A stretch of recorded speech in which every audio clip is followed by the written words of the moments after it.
Mort après avoir pris de l'iboga, son esprit se manifeste à la morgue. Cette histoire m'a été rapportée par un abonné du Gabon. Voici son témoignage. Mon grand-père avait atteint un certain âge, mais était toujours très en forme et bien conservé. Cependant, un jour il commença à se sentir faible, et sa condition empira de jour en jour. Je suis allé lui rendre visite au village et constata qu'il avait beaucoup maigri. Nous avons fait une réunion de famille où il déclara qu'il soupçonnait que l'origine de son mal était mystique.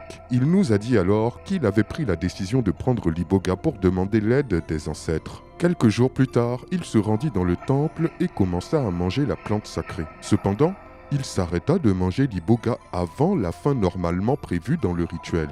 Il était toujours là, mais c'est comme si son âme avait déjà quitté son corps, et il mourra quelques heures plus tard. Les prêtres du temple nous ont dit que là où il était parti, on ne voulait plus le laisser revenir pour des raisons inconnues. Nous, les membres de la famille, étions vraiment sous le choc et extrêmement peinés du départ de mon grand-père. Nous avons tant bien que mal commencé les préparatifs des funérailles.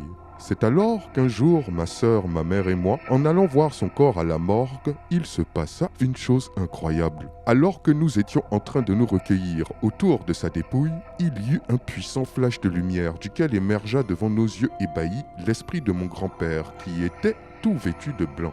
Ce dernier se mit à nous parler et nous dit qu'on ne devait pas être triste et qu'effectivement, lorsqu'il a pris l'iboga, il s'est retrouvé en présence de nos aïeuls qui lui ont dit qu'il devait rester avec eux car son heure était venue et que s'il repartait, il allait beaucoup souffrir à cause de sa maladie et que ce n'était pas une attaque mystique. Il nous dit de ne pas pleurer et que tout ira bien.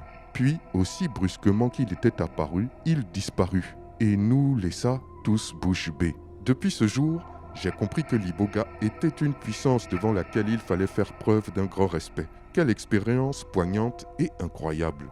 Mes amis du Gabon, avez-vous déjà entendu parler de ce genre d'histoire par rapport à l'iboga? J'attends vos réponses dans les commentaires. Quant à mes autres abonnés, dites-moi aussi ce que vous en pensez. Je vous dis à très bientôt pour une nouvelle vidéo, c'était Takashi J.